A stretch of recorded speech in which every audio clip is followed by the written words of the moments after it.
ibarat sains kimia kuno yang dicampur sihir. Misi utamanya tuh merubah emas biasa jadi emas dan menciptakan ramuan abadi yang bisa bikin manusia hidup selamanya.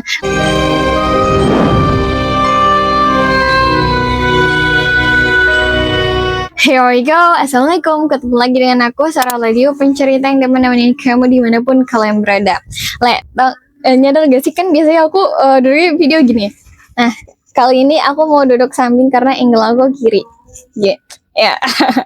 Oke, gimana rasanya kalau ternyata ya seluruh sejarah dan sains yang kita pelajari hari ini lahir dari sebuah ajaran sihir kuno yang cuma boleh diketahui oleh para elit. Di tahun 1463, Cosimo de' Medici, bankir paling berkuasa di Italia, sampai bela-belain nerjemahin naskah kuno dibanding karya Plato. Jadi kayak ada naskah kuno gitu. Padahal ya waktu itu Plato ini ibaratnya standar tertinggi pengetahuan orang-orang terpelajar di era itu. Tapi si bankir ini dia lebih milih mengutamakan naskah sihir kuno bernama Corpus Hermeticum, yaitu ajaran dari sosok misterius bernama Hermes Trismegistus yang diklaim menyimpan teologi agama purba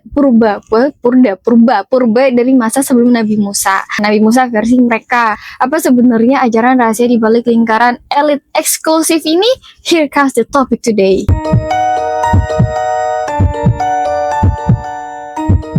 Oke lah, kita mulai dari yang paling dasar dulu ya. Nah, siapa sih sebenarnya sosok Hermes Trismegistus ini? Beda sama tokoh sejarah biasa. Namanya dia ini menurut aku unik banget karena dalam bahasa Yunani artinya Hermes, sang tiga kali agung. Dia ini semacam wujud perpaduan antara dewa Hermes dari Yunani dengan dewa Thoth dari Mesir. Dewa yang menguasai kebijaksanaan, simbol tulisan, dan ilmu pengetahuan. Nah, seluruh kumpulan tulisan atau naskah kuno yang dikaitkan nama-nama dia ini Hermes ini, yang nanti kita kenal sebagai Corpus Hermeticum. Nah, ceritanya gini sekitar tahun 1460, Cosimo de' Medici ini bankir paling berkuasa di Florence, ngirim utusannya yang bernama Leonardo da Pistoia untuk berburu manuskrip kuno ke Makedonia. Dan tebak apa yang dia bawa pulang? Manuskrip Corpus Hermeticum. Nah, pas naskah itu sampai di Florence, Cosimo yang waktu itu udah tua banget dan sadar usianya nggak bakal lama lagi, makanya waktu itu dia langsung mendatangi Marsilio Ficino, penerjemah kepercayaannya yang saat itu lagi sibuk menggarap karya Plato, dan dia bilang gitu, stop ngerjain ini dulu, pinggirin ini dulu dan nanti aja terjemahin ini sekarang yang naskah baru ini. Padahal ya di saat itu Plato ini adalah kiblat tertinggi ilmu pengetahuan di Eropa, tapi justru karya Plato ini dikesampingkan dulu dah, kayak udah nanti aja ini. Nah, singkat cerita cuma butuh beberapa bulan, di musim semi tahun 1463 terjemahan bahasa Latin dari manuskrip kuno ini resmi selesai. Terus kenapa sih Cosimo ini bisa seniat itu buat nerjemahin naskahnya? Jawabannya simple Ficino dan para cendekiawan zaman Renaissance skip. Cendekiawan zaman Renaissance saat itu yakin banget kalau teks-teks kuno ini jauh lebih tua daripada Plato, bahkan lebih tua dari Nabi Musa, dari zaman Nabi Musa versi mereka. Nah, menurut mereka naskah ini menyimpan yang namanya Pisca Theologia, teologi purba, sebuah kebijaksanaan tertua di semesta yang diyakini diturunkan secara turun-temurun dari Hermes ke Musa, ke Zoroaster, ke Plato, sampai akhirnya ke ajaran Kristen. Jadi ini tuh bukan sekedar naskah sihir biasa, di mata mereka saat itu ini adalah naskah induk dari segala sumber ilmu pengetahuan di bumi. Nah, plot twistnya tau nggak? 151 tahun kemudian, tepatnya di tahun 1614, seorang ahli bahasa asal Prancis bernama Isaac Casaubon nerbitin hasil analisisnya, dan penemunya yang bikin kayak gokil gitu, karena dia nemuin kalau bahasa dan istilah di dalam Corpus Hermeticum itu penuh sama kosakata Yunani era Helenistik, kayak demiurge, ogdot, nous, sampai logos, yang mana itu bukan bahasa Mesir kuno. Kesimpulannya jelas, naskah ini ternyata baru ditulis sekitar abad kedua atau ketiga Masehi. Jadi bukan dari zaman Mesir kuno, apalagi sebelum zaman Nabi Musa. Berarti anggapan para elit di masa lalu, di masa itu salah. Tapi disinilah bagian paling anehnya.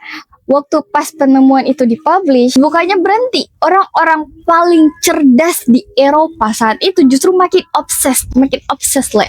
Pengaruhnya malah makin liar sampai era pencerahan. Nah, era pencerahan ini era pas Eropa mulai modern dan orang-orangnya tuh serba mengagungkan sains. Era dimana orang-orang udah mulai pakai logika, berpikir siapa sih, kayak mengandalkan yang logis-logis aja lah gitu. Tapi anehnya orang-orang paling cerdas di masa itu diam-diam justru mempelajari naskah Corpus Hermeticum. Bahkan naskah itu juga dipakai sama kelompok-kelompok rahasia kayak Rosicrucianisme dan Freemasonry. Coba pikir, padahal ya kalau itu bukan dari zaman Musa versi mereka, kenapa mereka makin terobsesi? Kenapa justru terobsesi? Emang apa sih isi bukunya?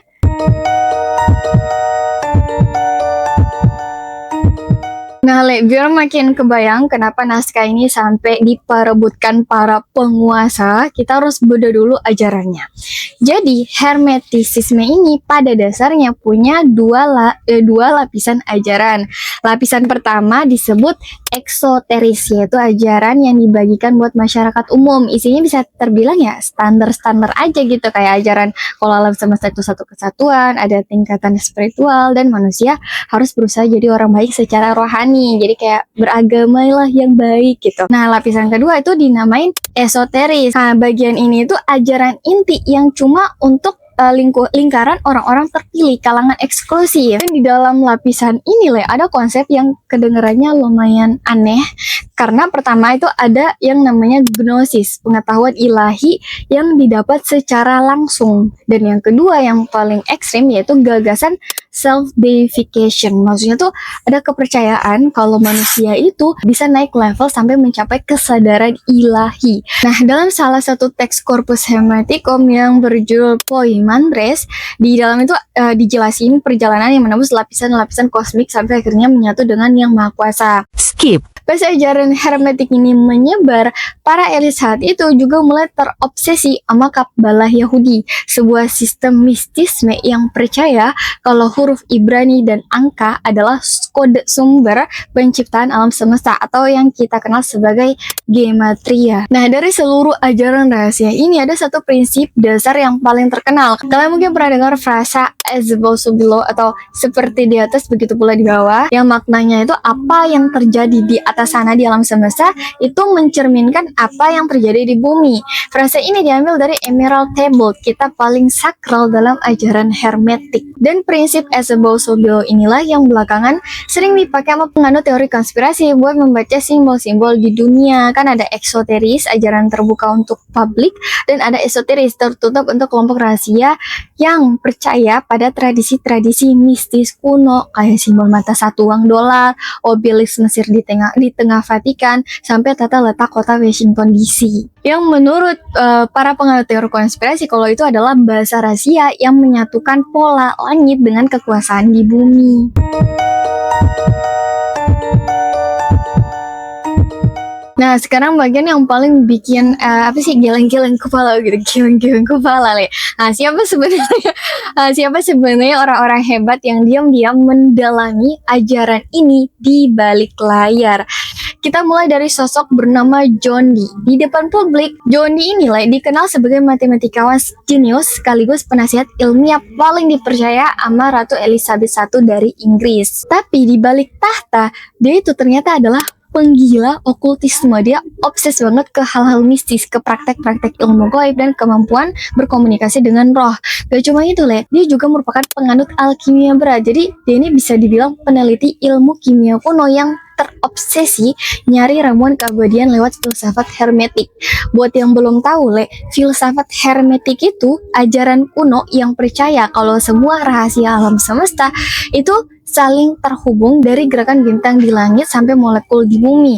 Prinsip utamanya ya tadi, as above so below, apa yang ada di atas begitu juga yang ada di bawah. Nah, John Dee ini terobsesi membongkar rumus rahasia Tuhan itu dari kombinasi sains, sihir, dan agama.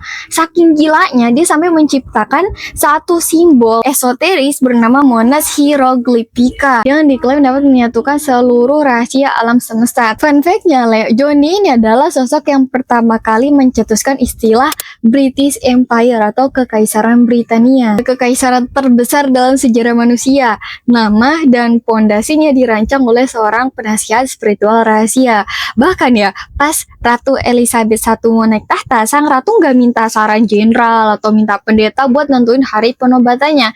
Dia malah minta John Dee yang milih tanggalnya pakai perhitungan ramalan bintang, sampai akhirnya ditetapkan tanggal 15 Januari 1559. Nah, tokoh selanjutnya tuh ada Isaac Newton. Di sekolah kita kan kok diajarin gitu ya, kalau Newton ini adalah bapak fisika modern yang nemuin hukum gravitasi. Tahun 1936 catatan pribadi Newton dilelang dan dibeli sama seorang ekonom bernama John Maynard Keynes. Dan pas naskah itu dibuka, Keynes terkejut karena ternyata di balik citra bapak fisika modern, Newton menyimpan lebih dari 1 juta kata tulisan tentang alkimia dan okultisme. Buat yang masih bingung simpelnya gini, alkimia itu ibarat sains kimia kuno yang dicampur sihir. Misi utamanya tuh merubah emas biasa jadi emas dan menciptakan ramuan abadi yang bisa bikin manusia hidup selamanya. Terus kalau okultisme itu istilah untuk ilmu atau praktek yang mempelajari hal-hal goib dan kekuatan tersembunyi alam semesta, kayak astrologi, ritual, simbol kuno, komunikasi dengan dimensi lain kayak komunikasi sama roh gitu, dan kode rahasia kayak makna gaib di balik angka-angka. Nah, si Newton ini diketahui pernah menerjemahkan sendiri Tabula Smaragdina, naskah legendaris milik Hermes Trismegistus yang berisi rahasia alam semesta.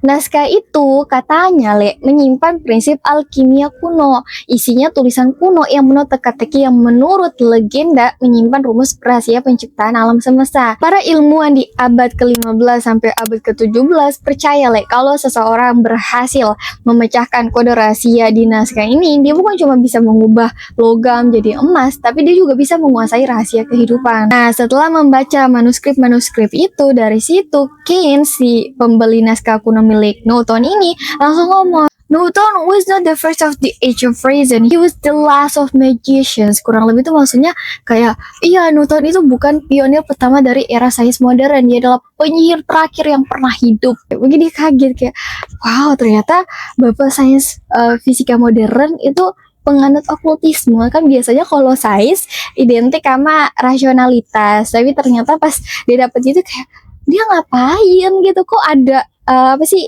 dia nulis 1 juta 1 juta kata-kata tentang ilmu hermetis dan alkimia kuno tentang hal-hal goib itu kayak skip. Nah, tadi kan kita udah bahas John Dee dan Isaac Newton. Nah, selanjutnya itu ada The Royal Society, kiblat lembaga sains modern barat yang berdiri sejak tahun 1960. Salah satu anggota awalnya adalah Elias Ashmole. Nah, dia ini bukan cuma kolektor naskah alkimia terbesar di Inggris, tapi juga tercatat sebagai anggota Freemason pertama di Inggris pada 16 Oktober 1646. Buat yang belum tahu menurut teori konspirasi, Freemason itu adalah persaudaraan rahasia para elit, tempat berkumpulnya tokoh-tokoh paling berpengaruh yang diam-diam menjaga ajaran, simbol, dan ritual esoteris kuno dari mata publik. Jadi yang tadi udah aku jelasin tuh ada lingkaran eksklusif. Jadi mereka itu nih nerima ajaran-ajaran inti yang cuman boleh diketahui mereka-mereka aja, nggak boleh diketahui sama publik. Dari sini sih menurut aku ya, berarti sains modern yang kita pelajari hari ini tidak pernah lahir untuk melawan tradisi mistik kuno. Malah sebaliknya sains modern itu tumbuh dan berakar langsung dari dalam tradisi mistik itu sendiri. Menurut kalian gimana? Ini valid atau sekedar teori konspirasi? Wow, amigos. Oke tadi kan kita udah ngomongin nama-nama tokoh, terus ada dokumen kuno. Tapi sekarang aku mau tunjukin sesuatu yang bisa kalian verifikasi sendiri di Google. Pada gambar lembar 1 uang dolar Amerika, di sisi kiri ada gambar piramida terpotong yang di atasnya ada simbol mata tunggal bersinar dalam segitiga. Istilahnya tuh Eye of Providence atau mata pengawas. Di atas mata itu tertulis bahasa Latin Annuit Coptis yang artinya dia merestui usaha kita, dan di bawahnya ada kalimat Novus Ordo Seclorum, artinya tatanan dunia baru. Penasaran gak sih kenapa negara modern sekelas Amerika Serikat justru pakai simbol-simbol kuno bernuansa mistis kayak gitu? Jawabannya simple ya. Para pendiri Amerika atau Founding Fathers itu punya ikatan erat sama kelompok persaudaraan rahasia bernama Freemasonry. Contohnya Benjamin Franklin. Dia ini bukan cuma penemu penangkal petir, dia juga adalah pimpinan aktif di Lodge, markas persaudaraan Freemason di Paris. Terus ada George Washington, presiden pertama Amerika. Pada 18 September 1793, Washington memimpin sendiri peletakan batu pertama gedung parlemen US menggunakan ritual Freemasonry secara lengkap. Dari awal sampai akhir tuh pakai ritual Freemasonry. Dan ini bukan cuma rumor konspirasi atau cerita goib ya, Le. Faktanya acara ini tercatat lengkap dalam dokumentasi sejarah dan terbukti dari 4 hal ini. Yang pertama itu berita koran saat kejadian. Surat kabar lokal Alexandria Gazette tahun 1793 mencatat lengkap laporan saat George Washington berjalan mengenakan celemek khusus masonik berbahan kulit domba dikawal oleh para pimpinan Freemason itu. Fisik benarnya masih ada, Le, di museum. Sekoprak berantai gading yang dipakai saat ritual sampai hari ini, Le, tersimpan resmi di Museum Alexandria Washington. Pada situs resmi pemerintah US, situs resmi pengelola gedung parlemen US dan Senat US mencatat kalau batu pertama gedung negara itu memang diletakkan dengan ritual pemercikan gandum, anggur, dan minyak sesuai tradisi masonik. Terpajang di lukisan resmi negara, lukisan dinding yang menggambarkan Washington sedang memakai celemek masonik saat ritual peletakan batu pertama. Terpajang, Le, permanen di koridor Cox di dalam gedung US Capitol sampai sekarang. Tapi fenomena ini bukan cuma ada di Amerika Serikat, Le. Coba lihat Vatikan, pusat gereja Katolik dunia. Tepat di tengah lapangan Santo Petrus berdiri sebuah obelisk Mesir asli seberat 326 ton yang dibawa Kaisar Romawi dari Heliopolis, monumen dari peradaban Mesir kuno yang menyimpan ajaran Hermes Trismegistus, kini berdiri tegak di halaman depan pusat keagamaan terbesar di dunia. Monumen obelisk berdiri di Vatikan, piramida dan mata tunggal ada di uang dolar, dan batu pertama di ibu kota dunia diletakkan lewat ritual kuno. Semuanya fakta, semuanya ada buktinya, dan bisa kalian cek sendiri. Tapi apa makna dibalik semua simbol ini untuk peradaban kita hari ini? Kesimpulannya aku serahin ke kalian. Oke, penutup.